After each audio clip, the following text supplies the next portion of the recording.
You did one show recently uh about conservatives and how they should be very, very invested in education, and they're not. It was one of your longer ones I was listening Uh-huh. to, Hmm. and conservatives don't play the long game of things that they don't see of any importance. For example, they will play the long game, and it paid off for them when it came to abortion, right? Hmm. They did the groundwork, and then the stars aligned because you always need a little bit of luck with these things, right? The right people in the Supreme Court passed away. It's weird to say that, but it's kind of Yeah. what happened. No, no.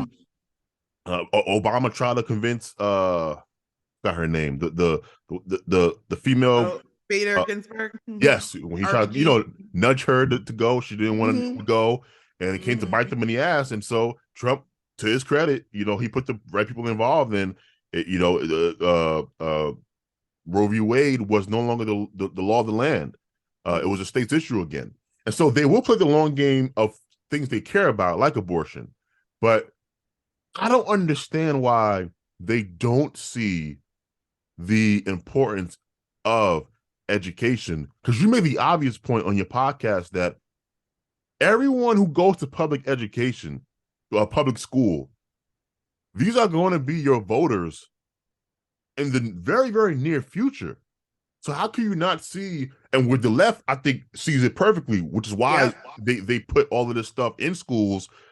You know, because you get them young. You have and I read somewhere that most people kind of who they vote for their first 2 or 3 presidential elections. It's kind of how they vote for the rest of their life, which is wild. People don't really usually end up switching in their mid 30s or 40s.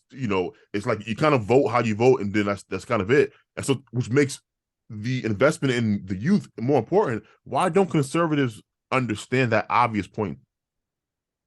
Well, one thing is leadership, you know, conservatives, it's a strange dichotomy. When you talk about the left and you talk about Democrats, they're pretty unified. They have the progressives have really taken over the Democrat Party, and that's their base now, and it's a pretty unified party. But the Republican Party isn't the conservative party.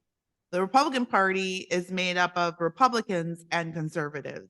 And Republicans are sort of center right, and conservatives are that hard right base. And there's tension between them. So conservatives like me, I call myself a conservative. Conservatives like me, sure, we do see the long game. We get it. Just like you described, the podcast episode I did, we have to we have to plan out long term the way that the left has. But then there's the Republican class, or otherwise known as the establishment class, and they're just the people that are there for the job, right? And so they just look to the next election. And that's always the tension in either of these political parties. That's always the tension. Democrats have managed to pull their message together. The progressives have won that battle, so they're moving forward, but the conservatives still have not won the battle for the soul of the Republican Party. And I don't know if they ever will, or even if they ever should, if that makes sense. The tension is kind of what creates forward movement for conservatives. Um, but I think you just have a whole class of leaders who are worried about the next election. They're Mm. not thinking down the road because they're selfish, because they're narcissists, because they got into the business and for whatever reasons they got in, ended up their notions were corrupted and money talks, and the swamp is a big deal. I don't think people understand what Donald Trump really walked into in 2016. And it wasn't just the left that was conspiring against him and working against him from the start. It was the right too in DC. It was Republicans too, not because he was so conservative or not conservative enough, but simply because he was an outsider. That he was an outside organism to this body that is finely tuned, and the immune system has to start working. Got to push out that threat, right? That infection, because we have things running finely here. And honest to goodness, the Republicans do not have a long vision because they don't want one. The arrangement that is going on in DC works just fine for them. You brought up abortion, and I want to point out that abortion is not a Republican issue. Abortion is a conservative issue. Abortion has only relatively recently been taken up by the Republican Party. Prior to the 90s, the Republicans were against abortion. Republicans were against pro-life causes. They did not want to bring the pro-lifers on board. They thought they were too conservative. They thought abortion was too political of a message. They thought the issue will never be won. We lost the issue with Roe v. Wade.